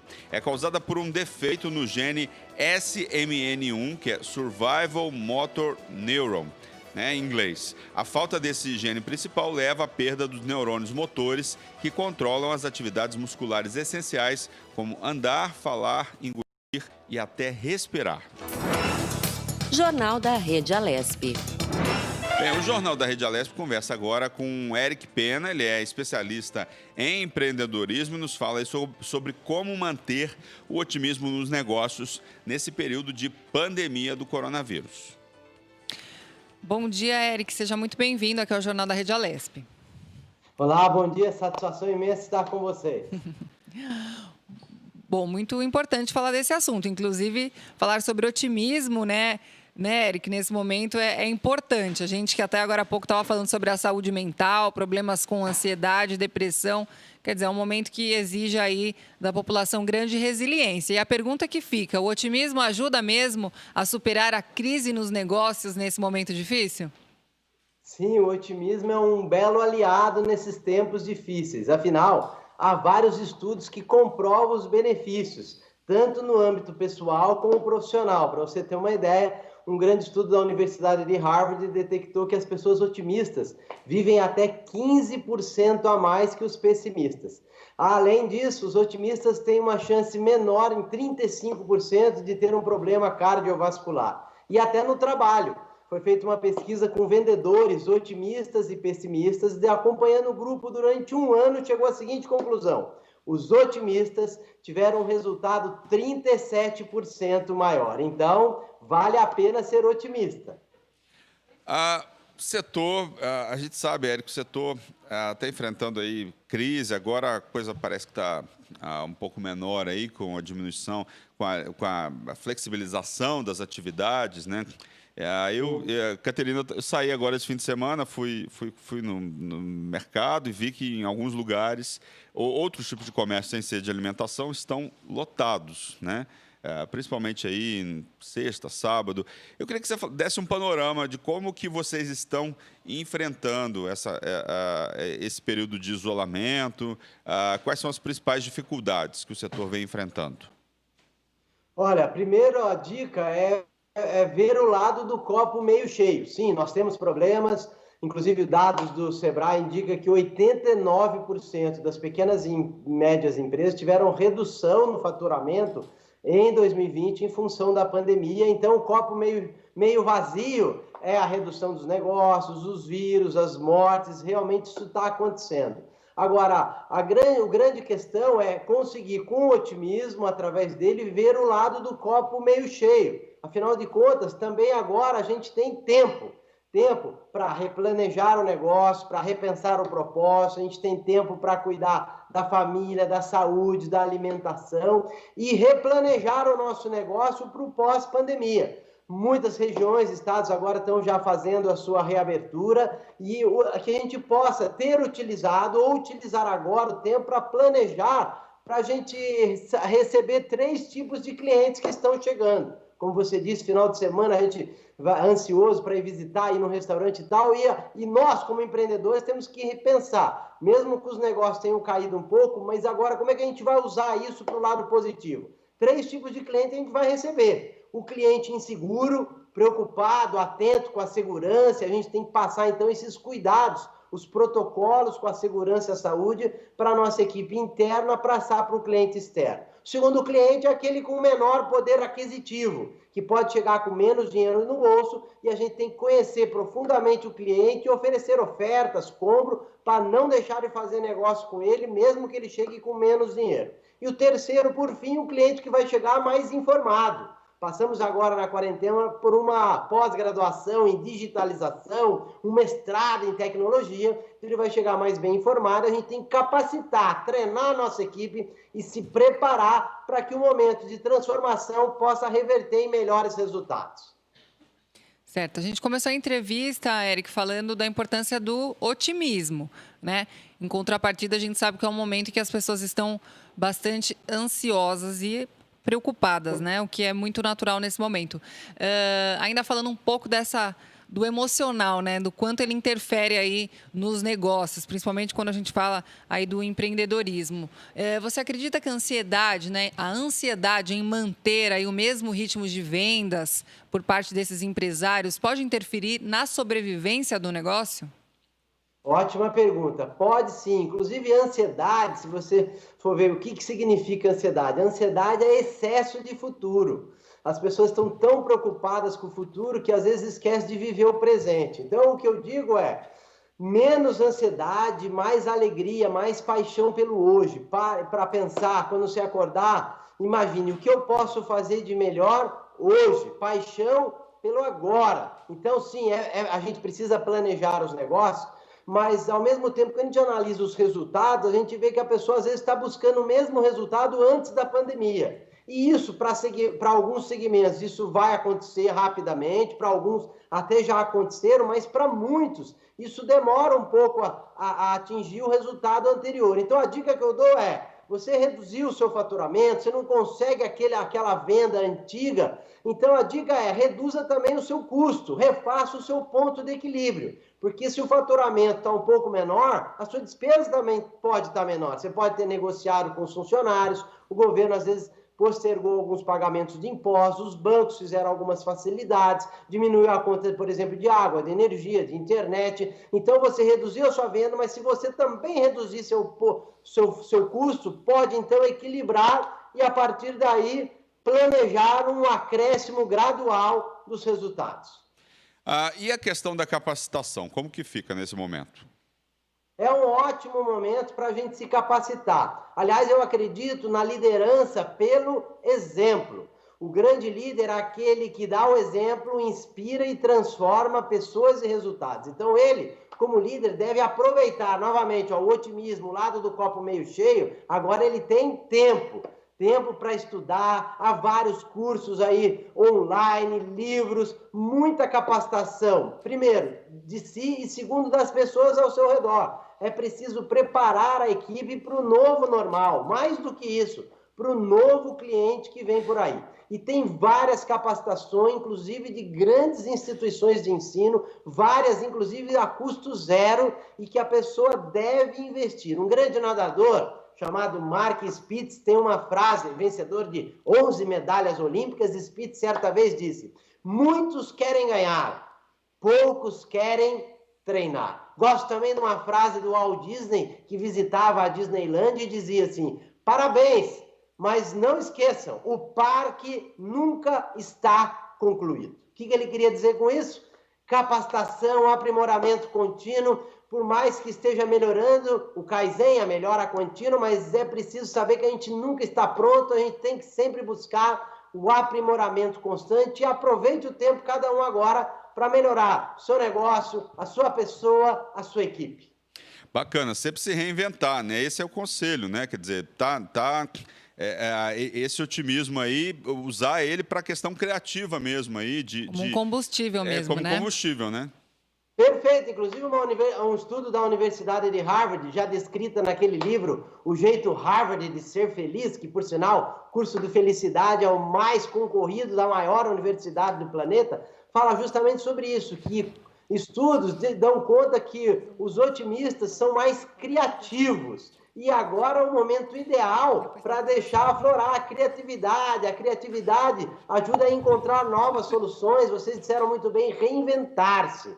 E quando a gente pensa em reinventar como empresa, como pessoa, como negócio, como empreendedor ou líder, algumas perguntas podem nos ajudar. Primeiro, a repensar a empresa, o empreendedor que precisa rever uma outra maneira de gerar faturamento, ele precisa pensar no propósito do seu negócio. Outro dia, conversando com um dono de buffet de festas infantil, ele falava: Éric, mas como é que eu vou faturar se está proibido fazer festa presencial? Falei: então, mas está pensando muito pequeno, você não vende festas. Qual é o propósito da sua empresa? Não é vender festa, é proporcionar momentos felizes. Ou seja, você não pode fazer a festa, continue vendendo momentos felizes. Pode ser um evento online, você pode alugar o brinquedo para a casa da criança, você pode vender, entregar o bolo, a festa dentro de uma caixinha para a família curtir o dia especial. Então, são essas reflexões criativas que o otimismo pode ajudar. E você que não tem jeito mesmo, tem que pensar algumas reflexões para você se reinventar, como outro profissional, por exemplo,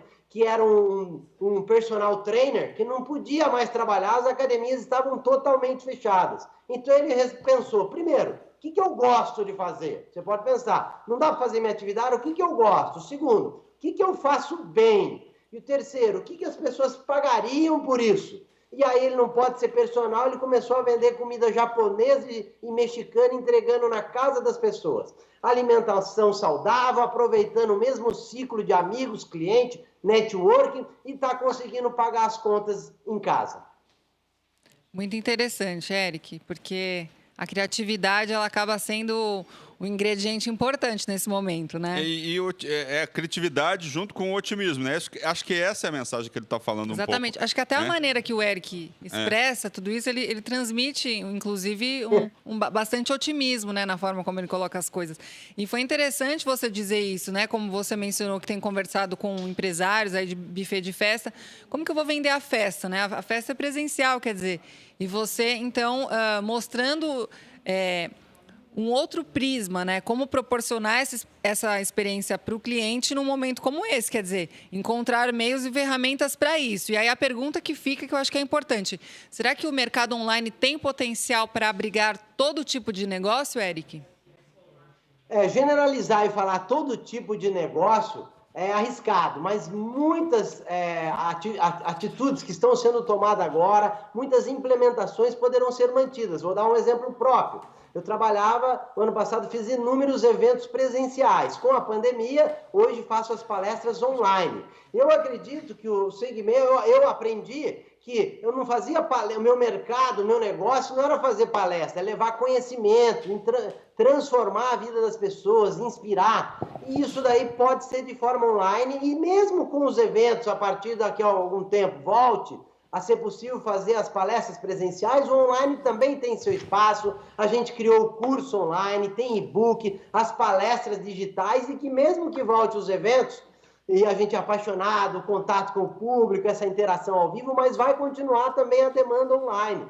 Então, é um mercado que não precisa ser concorrente, eles podem ser aliados, mas que cada um possa pensar maneiras de se reinventar agora e como ele pode manter isso depois. Agora, voltando ao tema, o otimismo é fundamental. A gente tem que treinar o jeito otimista de pensar. E uma dica que eu dou sobre isso, e vale para os negócios, para encontrar a forma de se reinventar, online ou presencial, é você criar ferramentas para você mesmo treinar o positivismo. Como, por exemplo, cria a notícia boa do dia. Então, você vai ter que escolher aonde está a lupa dos acontecimentos. Às vezes acontece 10 coisas na nossa vida. 9 boas, uma ruim. A pessoa fica martelando a coisa ruim. Então, você pode criar lá na sua empresa, na sua reunião online ou presencial. Vamos começar a reunião com a notícia boa do dia. Eu, por exemplo, quando vou fazer minha filha dormir à noite, sabe o que eu faço? A gente faz uma oração e eu pergunto para ela, filha, qual foi a melhor notícia do dia? A notícia boa do dia. E ela passa, então, ela já sabe que ela tem que procurar a notícia boa, porque à noite ela vai ter que contar para o papai. E meu avô dizia, né, o que você procura, você acha. Então, quando a gente é um exercício diário, a prática de procurar algo positivo, de focar, colocar a lupa nos acontecimentos positivos, vai nos trazendo positividade, vai nos treinando no jeito otimista de ser, e com isso a vida é um espelho. Tudo que você fala e faz simplesmente reflete. E a gente tem que tomar cuidado até o que a gente pensa, porque na psicologia a gente tem a ferramenta que diz substituição de pensamento. A gente só pensa uma coisa de cada vez. Então, se você começar a pensar coisas negativas, imediatamente troque por algo positivo, otimista. E isso vai ajudar a gente não só a encontrar a notícia boa, como treinar o nosso cérebro a ver o positivo, a lupa no fator positivo e otimista de cada dia, e isso vai trazer cada vez mais resultados positivos. Você está falando de treinar mesmo o cérebro, né? Igual nós treinamos, às vezes, uma atividade física, que um dia você corre, você não aguenta correr 1 quilômetro, 2 quilômetros, mas aí daqui a um tempo você já está correndo 10 quilômetros. Então, é isso que você está propondo, né? Treinar mesmo para essa questão do otimismo, né? Exatamente. O que a gente faz repetidamente, a gente se fica excelente nessa arte. E o otimismo começa aqui, na mente. Eu tenho uma frase que diz assim, o que você escolhe pensar determina como escolhe viver. Ou seja, a gente está onde o pensamento está. Que a gente possa pensar coisas boas e tirar algo positivo de cada situação. A gente não consegue determinar tudo que vai acontecer conosco, mas a gente determina como a gente vai reagir a essas ações. E por mais que a situação não seja positiva, a gente tem que pensar o que eu posso extrair, o que eu posso aprender e como eu posso transformar isso para melhor numa outra situação. E por mais que um caso esteja complicado, como muitos empreendedores que podem estar nos assistindo agora, pô, Érico, mas, como manter o otimismo? Não estou conseguindo pagar as contas direito, está complicado, minha venda caiu, e aí o fator otimista é como você pensa. E o que eu digo para essas situações complicadas, a notícia boa e é motivador quando a gente lembra o seguinte, por mais difícil que uma situação possa estar, lembra, é só um pedaço do caminho, não é o caminho inteiro. Isso é motivador, porque às vezes a gente está passando um trajeto com pedras pontudas, a gente está sentindo a dor e a gente pode gerar um desespero, uma depressão, se a gente pensa que isso é para sempre. Então, por mais que a situação não seja boa, pense, é só um pedaço do percurso, não é um caminho inteiro. E nesse momento difícil, o que eu vou aprender para sair ainda melhor, para sair transformado dessa situação? Tá certo, esses aí são os conselhos, né, do Eric Pena, né, que falou aí um pouco para a gente sobre empreendedorismo, como manter o otimismo nos negócios. Muito obrigado aí pelas suas dicas e pelos seus conselhos aqui no Jornal da Rede Alesp. Eu que agradeço a oportunidade, o convite, parabéns pelo trabalho e encerro com uma frase. Empreendedor não é um cargo nem uma função, é o estado de espírito de alguém que vai mudar o mundo. Então, uma dose de vitamina O, de otimismo e vamos em frente. Obrigado. Obrigada, Érica. Até a próxima. Bacana, é motivação, né? Uma questão motivacional mesmo. Engraçado que só de conversar com ele, eu também pensei. Energia, a nossa energia parece que subiu, né? Já dá um. Opa, peraí, né? O que eu tô fazendo, né? E tal, pois é, exatamente. Você vê como tudo realmente é cérebro, aqui, né? É treinamento, né? A nossa cabecinha. A gente precisa mudar a nossa mentalidade. Deve ajudar muitos empresários, e não só muitos empresários, mas também muitas pessoas a mudar esse mindset que a gente fala, né? Exatamente. Que é bacana, então. Bem, nós vamos conferir agora os números do coronavírus em todo o Brasil. São 94.145 mortes confirmadas até as 8 horas desta segunda-feira. Eu sempre fico indignado e chocado com esse número. São 94.145 pessoas, 94 mil histórias de vida. Quer dizer, inacreditável, inacreditável. Né, a gente está com quase 100 mil pessoas mortas no nosso país. Né? Quer dizer, é algo que a gente não previa nem nas piores hipóteses. Bem, o levantamento é feito pelos consórcios de veículos de imprensa a partir de dados das secretarias estaduais de saúde. Inclusive, o balanço indicou que 1.011 mortes aconteceram nas últimas 24 horas. 2.733.622 casos foram confirmados.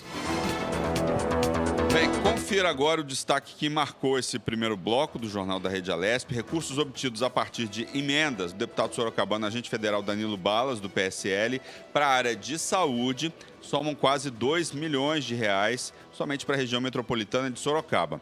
O total de 1.950.000 foi aprovado para melhorias nos serviços e atendimentos, contribuindo aí também com as ações voltadas ao enfrentamento da Covid-19, Kate.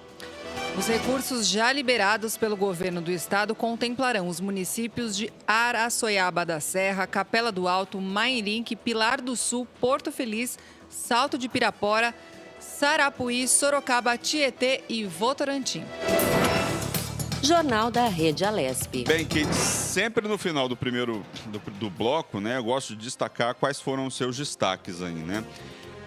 Tô lembrando agora, assim, a questão dos shopping centers, essa coisa de você estar sempre otimista. E a saúde mental, né? Que eu acho que, na verdade, foi um complemento. A gente começou a falar um pouco das patologias aí ligadas à saúde mental do brasileiro. Depressão, ansiedade. Ansiedade, que, na verdade, como o psiquiatra pontuou, já era um problema de antes da pandemia. E com a pandemia, quer dizer, foi o gatilho maior para tirar debaixo do tapete muita coisa que, inclusive, as pessoas às vezes nem tinham a consciência, né? E aí, com a pandemia, isso vem à tona e a importância de buscar essa ajuda. E aí a gente fechou com chave de ouro, quer dizer, frisando a importância de trabalhar a nossa mente, quer dizer, mudar o nosso mindset, que é o que vai justamente curar esses problemas aí de saúde mental, né? Não ficar muito nesse vitimismo, né? De, né, o que eu vou fazer? Não, arregace as mangas, mude sua atitude mental. Exatamente. E a partir disso, né? E crie ferramentas e saídas e oportunidades, foi o que ele disse, né? O pessoal do buffet, não, mas como que eu vou vender festa? O meu job é festa, como que eu vou vender? Não, existem outras alternativas, né? O que a pessoa precisa para uma festa? Ela precisa de um bolo, ela precisa de um enfeite. De repente, se você proporcionasse essa experiência aí à distância. E focar numa parte do negócio ali, muitas vezes, né? Focar, igual você está falando, é isso que você está falando, né? Então, não dá para fazer a festa toda, mas Vamos dá para um bolo, né? Dá para concentrar na parte de bolos. Muita gente, por exemplo, está fazendo festa agora, leva o kit de casa em casa, né? A pessoa se reúne online, né? Exatamente. E tem lá os salgadinhos, né? E tal. Festas, inclusive, com decorações aí, de primeira categoria. Que seja para fazer uma live aí na internet, não tem problema. Mas está no espírito da festa. Está no espírito da festa. Tem gente agora fazendo festa que cada um lê lá uma festa sarau, vamos dizer assim. Cada um lê uma poesia, uma coisa assim. Quer dizer, é essa atitude, né? Você que está em casa, assim, né? Mudar a atitude, ver o lado positivo, né? Exatamente. Das coisas O que da ele pandemia. disse, tirar as lições positivas de tudo isso. Porque de tudo a gente aprende alguma coisa, né, Luciano? Até a situação mais difícil sempre traz uma lição importante. Eu acho que é importante, esse mindset é justamente você olhar mais para o aprendizado e aquilo que aquela lição pode contribuir daqui para frente na sua vida, do que ficar olhando para trás o que passou. E se lamentando, né, exatamente, Kate? ou como poderia ter sido e não foi. Quer dizer, na verdade, as coisas são como elas devem ser, né, Luciano? Tudo é um aprendizado nessa vida. Bem, o Jornal da Rede Alesp, informando aí tudo o que está acontecendo na luta e prevenção contra o contágio do coronavírus, faz aí um breve intervalo. É isso mesmo. Vamos dar uma pequena paradinha. Voltamos em poucos minutos com mais informações para você. Não saia daí, até já. Até já.